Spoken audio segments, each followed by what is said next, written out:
धर्म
द्रव्य का कार्य क्या है?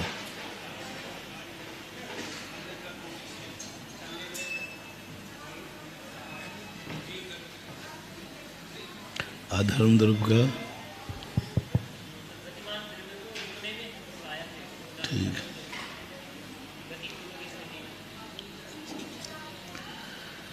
काल द्रव्य क्या करता है?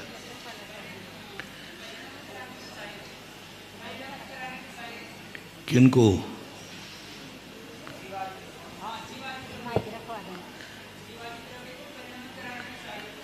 किनको? जीवादि द्रव्यों को परिणमन कराने में सहायक। जीवादि आदि शब्द से क्या लेना? सात तत्व, छह द्रव्य, छह द्रव्य, छह द्रव्य। जीवादि छह द्रव्यों को जो परिणमन करने में सहायक है। काल द्रव्य के कितने भेद हैं? हाँ? हो गया था, पढ़ा दिया। काल द्रव्य के कितने भेद हैं? निश्चय काल और व्यवहार काल। निश्चय काल किसे कहते हैं? भरत जी जिज्ञासा। भरत जी इसमें मतलब काल द्रव्य में कहा है काल द्रव्य किसे कहते हैं, तो उन्होंने कहा जो जीवादिक द्रव्यों को परिणमन कराने में सहकारी है। तो जीवादि में आकाश भी आएगा, तो आकाश द्रव्य को काल द्रव्य कैसे परिणमन कराएगा? आकाश तो नित्य ही है, मतलब अवस्थित है वो तो उसको परिणमन कैसे कराएगा? परिणमन का अवस्थित का नाम ही परिणमन है। किसने कहा?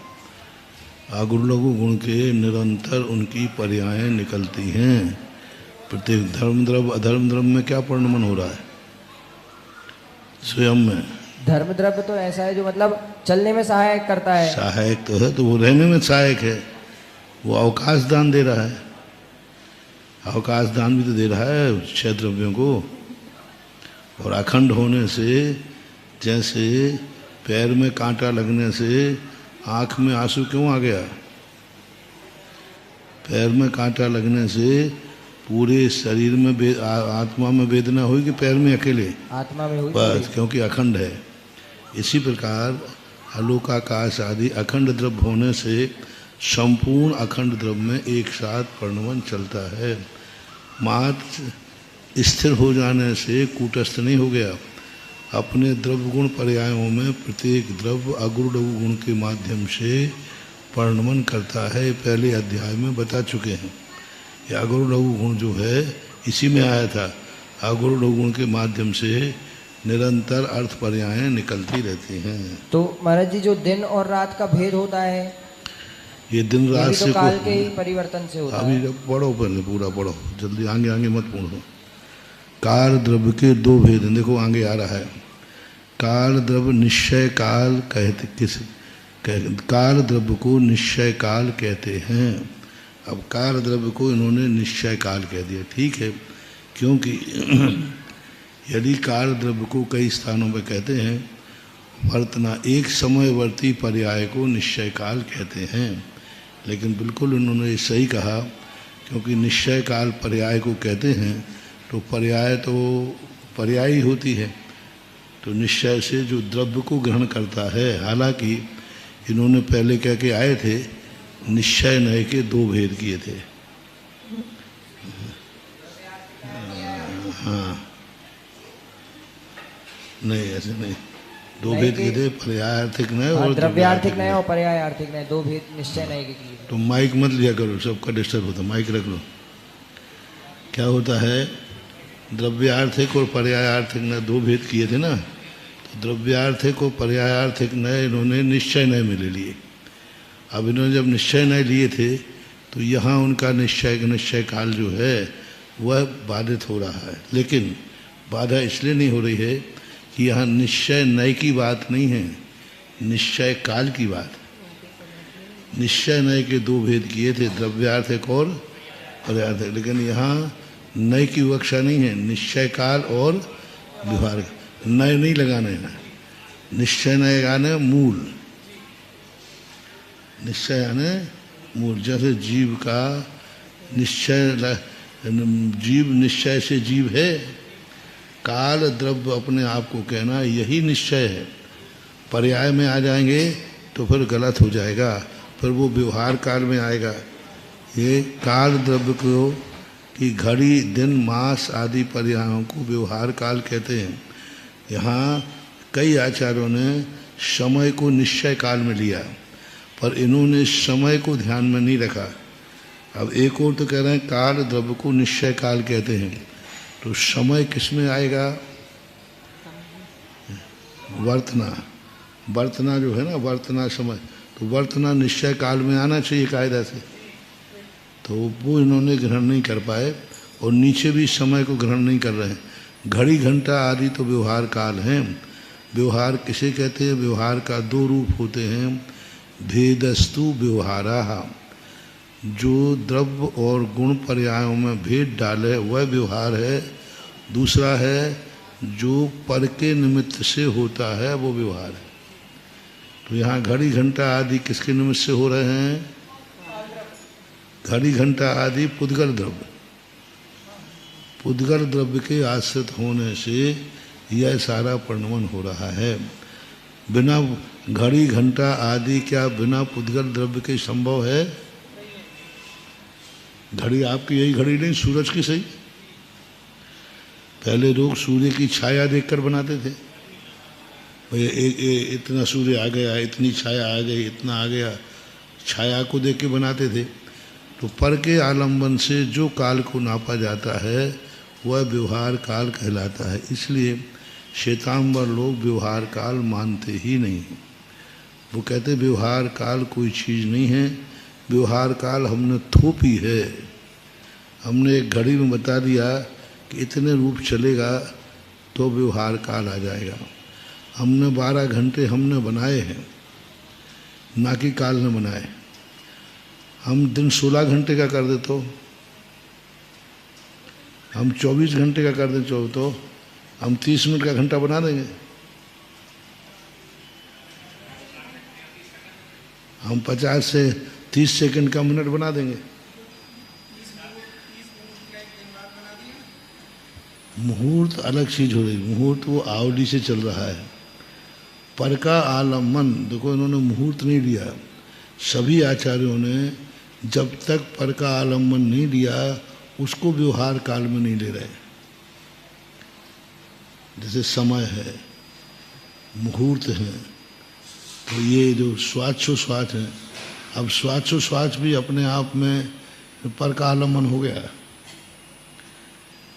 वो कहते हैं कि काल द्रव्य की समय ही पर्याय है, अन्य पर्याय ये आरोपित हैं।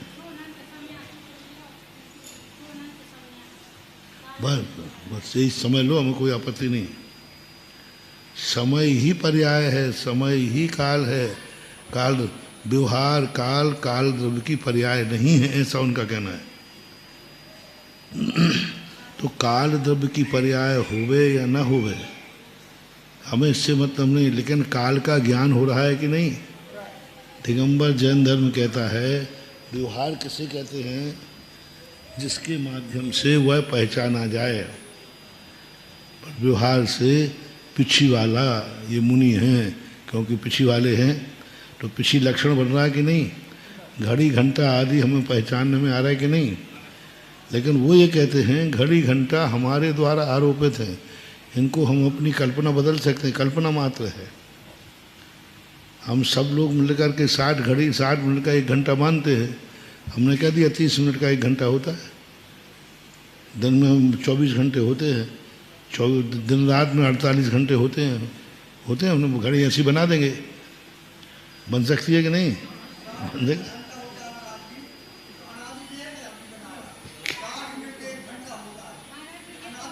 मिनट कहाँ से आ गए, कहाँ थे मिनट? मिनट तो आज की देन है, अभी की देन है। घड़ी घंटा ये जो है ये तो है ही नहीं शास्त्र में, कहीं घंटा मिनट मिलता है कुछ शास्त्र में?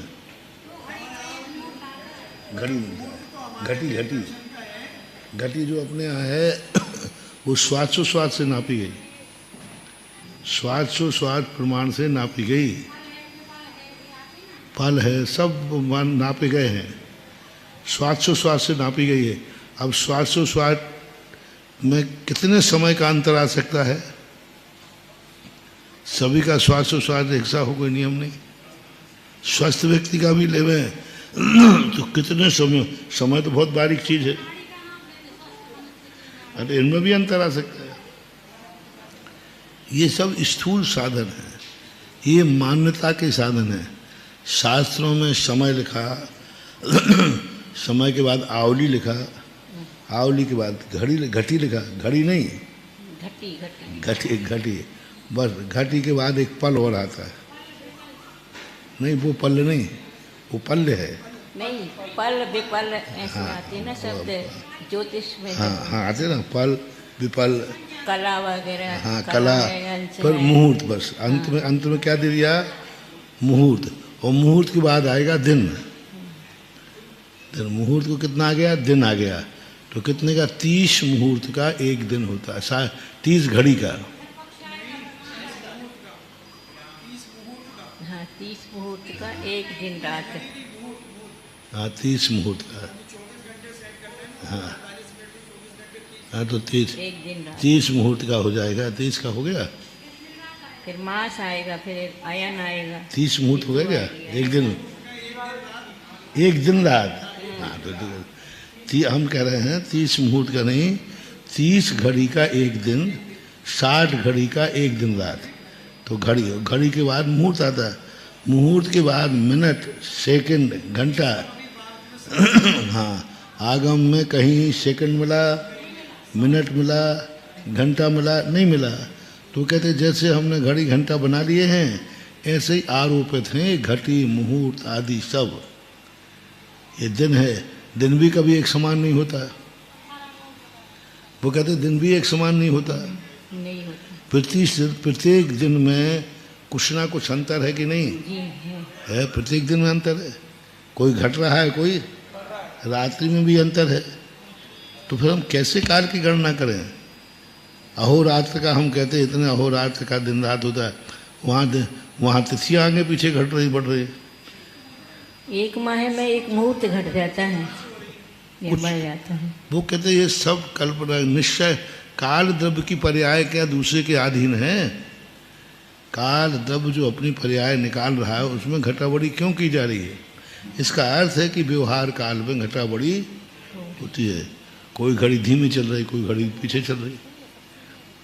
तो इसलिए श्वेतांबर लोगों ने काल द्रव्य को अलग ही कर दिया। उन्होंने कहा काल द्रव्य कोई चीज़ नहीं है, व्यवहार का निश्चय काल को मानते ही नहीं। महाराज जी ये ज्योतिष के मंडल है उसकी अपेक्षा से ये विभाजन है तो पर के निमित्त हो गया। हाँ तो वही कह रहे हैं ज्योतिष के मंडल के। हाँ तो पर के निमित्त से पर्याय कैसे हो गई? ज्योतिष मंडल आदि पौद्गलिक हैं, पौद्गलिक हैं नहीं, जड़ है कि नहीं? विमान वगैरह हाँ सब पौद्गलिक, पृथ्वी का है मान लो। जी तो उनकी अपेक्षा काल द्रव्य की पर्याय उनसे क्यों जान रहे हो? काल व्यवहार से दिया उन्होंने, व्यवहार ही दिया। व्यवहार शब्द क्यों लगा रहे हो आप? क्या जीव द्रव्य की पर्याय हैं, ज्ञान दर्शन आदि की पर्याय हैं, ये भी आप परद्रव्य के अधीन मान रहे हो क्या? शुद्ध द्रव्य की पर्यायें प्रति क्षण निकल रही हैं, तो ये स्वचतुष्टय की हैं कि परचतुष्टय?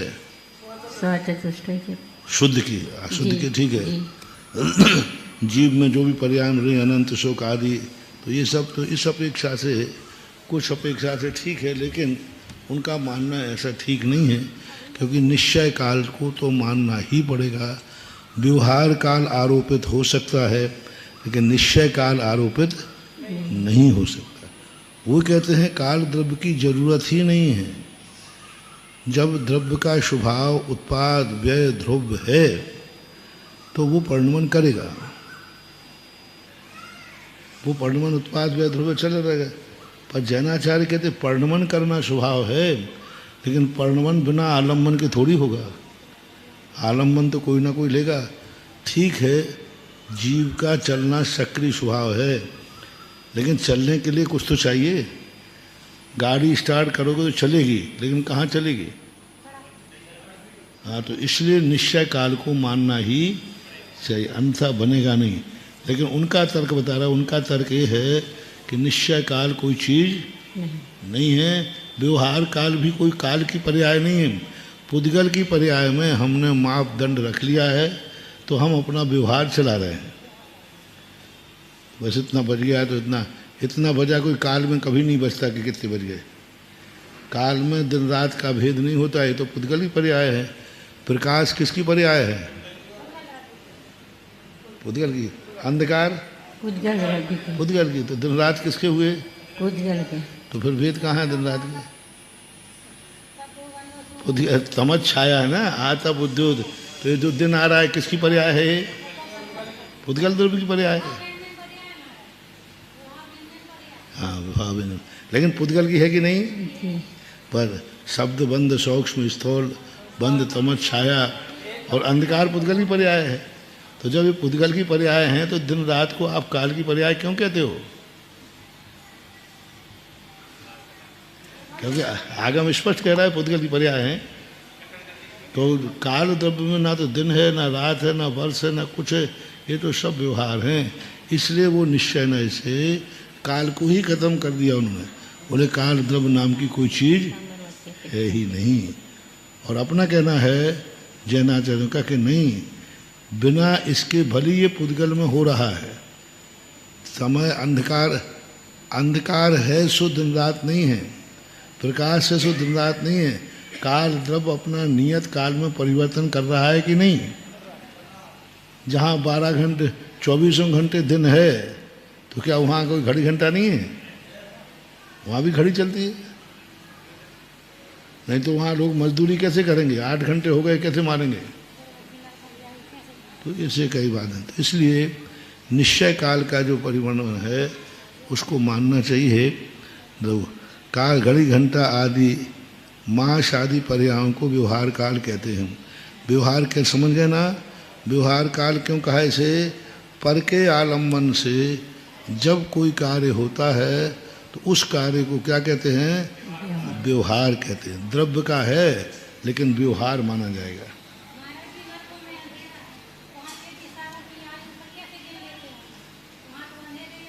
कहाँ? यहाँ की अपेक्षा गिना जाता है वो सब। स्वाच सब प्रमाण अपने यहाँ मूल स्वाच जो प्रमाण दिया है, मूल आधार है स्वाच जहाँ से अपन पकड़ते हैं। आवली और श्वासोश्वास बड़ा है कि आवली? संख्या समझती है। हाँ, और फिर उसके बाद आगे जाकर के नहीं, आवली कितनी आवली की श्वासोश्वास होती है? आवली बड़े, और आवली में संख्यात आवली की एक श्वासोश्वास। स्तोक आता है, फिर लव आता है, फिर श्वासोच्छ्वास आता है। 7 का ऐसे लेकर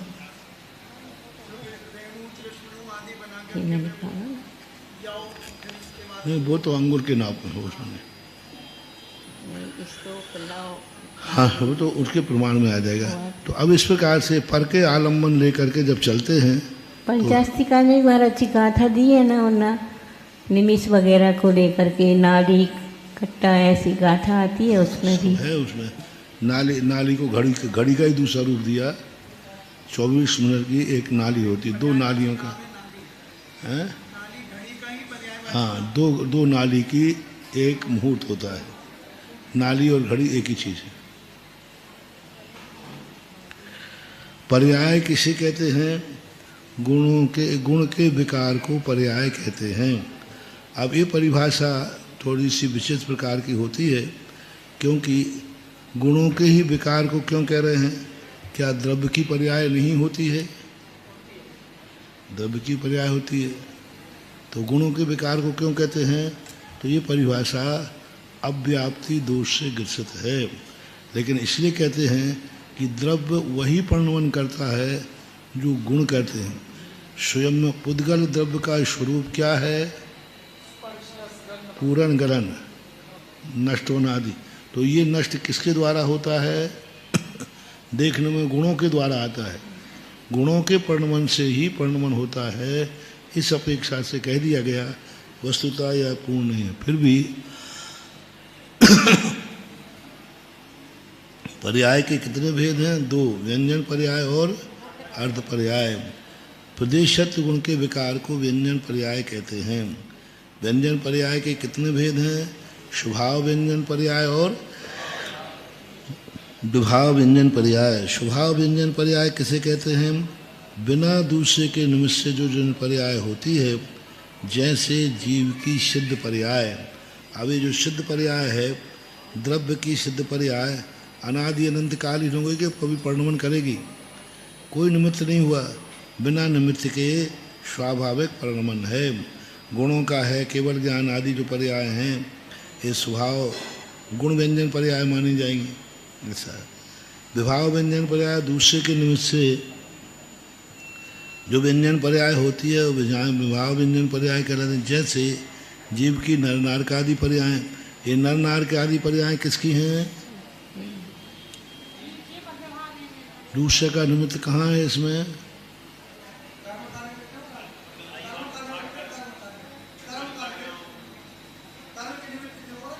हाँ, कर्म पुद्गल है, तो पुद्गल के निमित्त से नर नारक आदि पर्याय हैं, लेकिन सिद्ध पर्याय पर का आलम्बन नहीं लेती, तो उसको स्वभाव व्यंजन पर्याय। व्यंजन पर्याय किसे कहते हैं? प्रदेशत्व गुण के विकार को।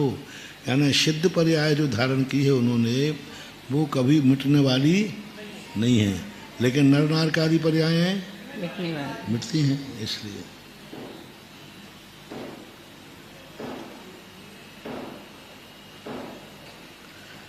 प्रदेशत्व गुण के सिवा अन्य समस्त गुणों के विकार को अर्थ पर्याय कहते हैं। प्रदेशत्व गुण को छोड़ करके अन्य गुणों के विकार को अर्थ पर्याय कहते हैं। अभी परिभाषाएं ऐसी बना देते हैं, इसमें अनेक प्रकार के।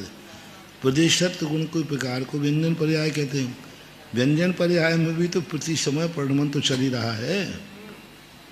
आकार भली एक हो, अपना आकार एक है, विभाव व्यंजन पर इसमें प्रति समय क्षरण हो रहा है कि नहीं? घटा बड़ी हो रही कि नहीं हो रही? हो रही है। हाँ, तो अब ऐसा इनको ऐसे परिभाषा कहीं आई नहीं है। प्रदेशत्व गुण के विकार को व्यंजन पर्याय कहते हैं, तो आया है, लेकिन प्रदेशत्व गुण को छोड़कर अन्य गुणों की पर्याय को अर्थ पर्याय कहते हैं, ऐसा नहीं है। क्योंकि अन्य गुणों की पर्याय भी तो गुण व्यंजन पर्याय है। पर्याय कितनी होती हैं? द्रव्य व्यंजन पर्याय, गुण व्यंजन पर्याय, द्रव्य अर्थ पर्याय और गुण अर्थ पर्याय, ये मानना चाहिए। लेकिन ये जैन सिद्धांत प्रदेश का आकार मानते हैं, गुणों के विकार को ही पर्याय कहते हैं, द्रव्य की कोई पर्याय नहीं है। अब प्रदेशत्व गुण है तो आगे मान लो ज्ञान गुण है, तो ज्ञान गुण की व्यंजन पर्याय है कि नहीं है? मत ज्ञान आदि जी, विभाव व्यंजन पर्याय। हाँ, तो फिर ये तो कह रहे कि अन्य गुणों की पर्याय को अर्थ पर्याय कहते हैं।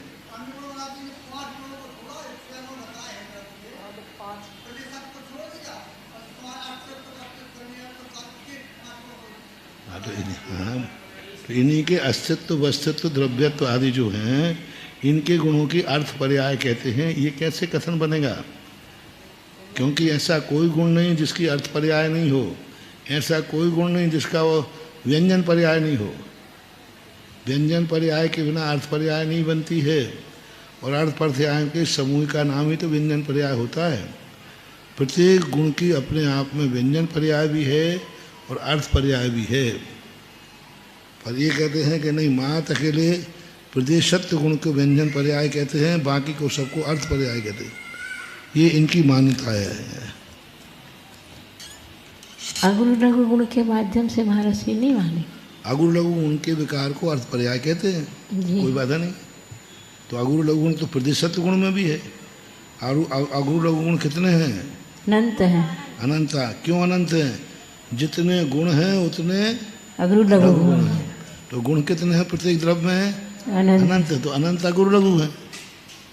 तो क्या एक एक गुण एक एक अगुरु लघु गुण से परिणमन करता है? वो विवक्षा के अनुसार कहा, ऐसा कहा गया है कि अगुरु लघु गुण प्रत्येक द्रव्य का भिन्न भिन्न इसलिए कह दिया गया कि एक अगुरु लघु गुण है, लेकिन सब द्रव्यों को अलग अलग। अगुरु लघु गुण का काम क्या है?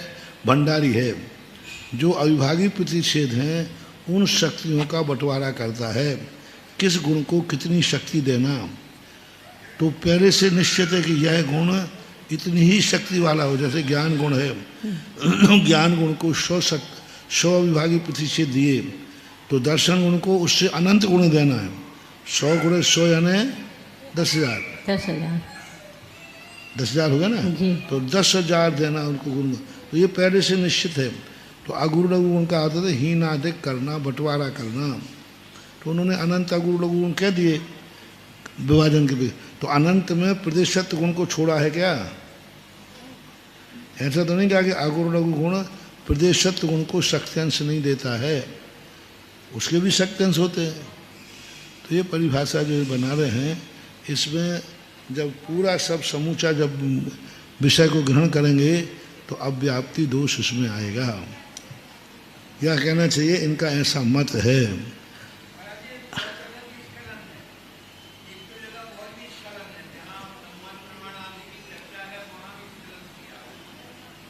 पंडित जी, यह बात को तो आपको मानना ही पड़ेगा। साक्षात गुरु से जो ज्ञान मिला है वही प्रमाणिक होता है। बीच में यदि गैप हो गया तो बहुत बड़ा घोटाला हो सकता है। पंडितों को जो ज्ञान मिला है वह परंपरा तो रही नहीं। कितनी पुरानी मान लो 1000 साल पुरानी मान लें, लेकिन जो आचार्यों ने ग्रंथ लिखे मूल, वो आचार्य के ग्रंथ ही प्रमाणिक हैं, जो स्वपर विरोधी नहीं है। लेकिन जिन आचार्यों के बीच में गैप पड़ा है उनके वचन में भी विरोध है। परंपरा जहाँ खंडित हुई वहाँ फिर हमने कहीं ना कहीं से अपने मन से अर्थ निकाला है। अर्थ निकाल रही तो सबसे बड़ी चीज है अजय रष्टव्यम।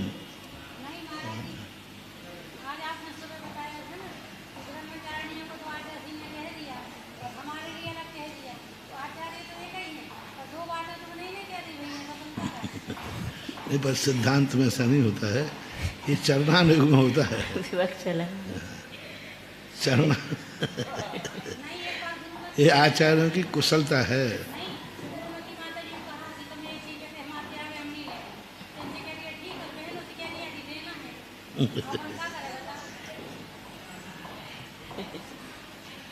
ये आचार्यों की एक कुशलता होती है कि वो किस समय क्या परिणमन करें। एक ने उपवास मांगा तो कह दिया नहीं करना, दूसरे ने मांगा नहीं तो क्यों भाई आज उपवास नहीं करना है, क्या अष्टमी है। तो ये होता है। तो ये भाषा आचार्य से नहीं, और शास्त्री खुद बोल रहे हैं। आपने जो कितनी अच्छी बात कही कि आहार दान की कितनी प्रशंसा की शास्त्रों में, और साधु के लिए क्या क्या दिया? घर पे कौन है? बहुत अच्छा महाराज जी है, आपकी दृष्टि पता नहीं कहाँ कैसी जाती है, बहुत ही गहरी ले जाती है। मतलब इतनी आहार दान की प्रशंसा की है पद्मनंदीकार ने, सारे श्रावकों में एक एक ग्रास की प्रशंसा है। ओहो, देवता देख रहे हैं, भोग भूमि का बंद कर रहे हैं, कर्मों की निर्जा हो रही देखने से, पंचाश्चर्य हो रहा है, पंचाश्चर्य हो रहे। तो ये तो सब। और उधर साधु से कहा मैं आ रहा, ठीक है गड्ढा को भर के आ जाए। मतलब इतना गिरा दिया साधु को, अब बताओ गड्ढा को भर के अब क्या खावे। वैसे रुचि सब खत्म हो गई। थोड़े बहुत जो भूख भूख लगी थी वो करेंगे ठीक है, गर्त पूर्ण शब्द का प्रयोग किया है। गर्तपूर्ण। इन्हीं चीज़ों यही शब्द तो हमें स्वाध्याय में ध्यान रखना है। यही शब्द हमारे विशुद्धि को, वैराग को दृढ़ करते हैं। अब ये शब्द जैसे याद आ जाएगा तो भोजन में रुचि रहेगी। गड्ढा भरना है, अब गड्ढा भरने का अर्थ ठीक है भैया भर गया, टंकी भर के खत्म हो गई। अब काय से भरना है? तो गर्त पूर्ण है। गर्त पूर्ण। महाराज जी आपकी चर्या तो सही है, कोई भी कुछ भी देता चला जाता, आप तो कुछ तो वही हम तो ये गड्ढा भर रहा है, गर्त पूर्ण है। भर गया, बस बैठ जाओ अपने, हो गया गड्ढा पूरा। किसी ने इधर से दे दिया, किसी ने उधर से दे दिया, क्या दे रहा है, क्या कर रहा है, किसके ऊपर क्या देना, कुछ भी आपको तो कुछ भी समझ में नहीं आता।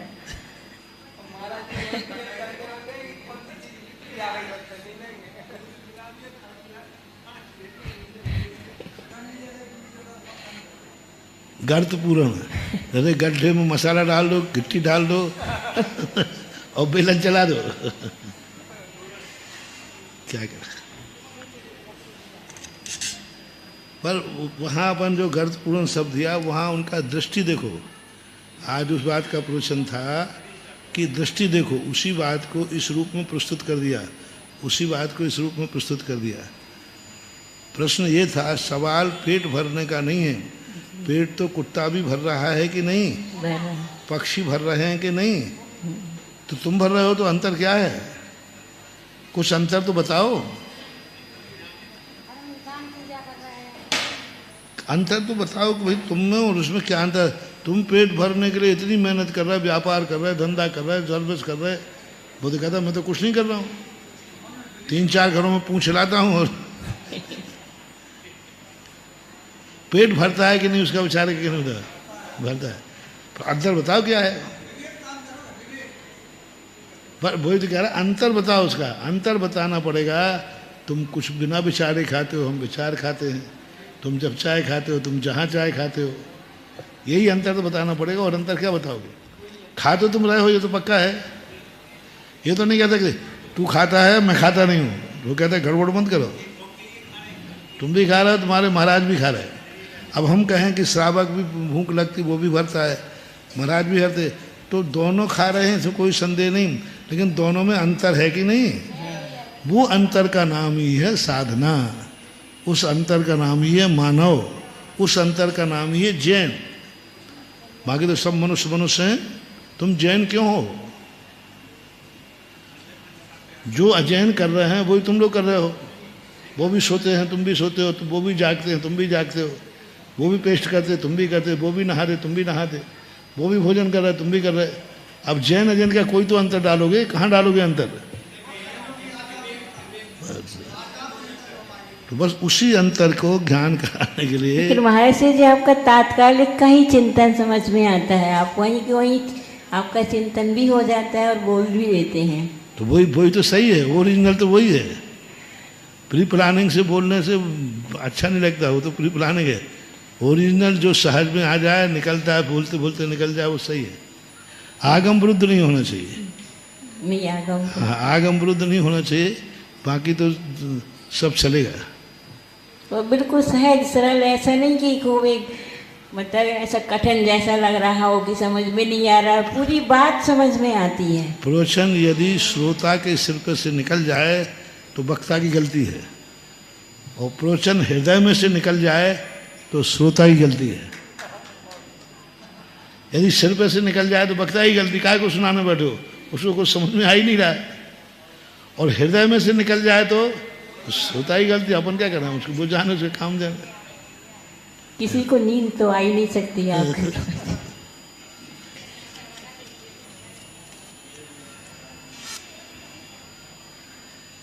समलब्धि आदि पर्याय हैं, हो गया व्यंजन पर्याय। प्रदेशत्व गुण के, तो गुणों के विकार को प्रदेशत्व गुण के सिवा अन्य गुणों को पर्याय। अर्थ पर्याय के स्वभाव व्यवहार और विभाव अर्थ पर्याय। ठीक।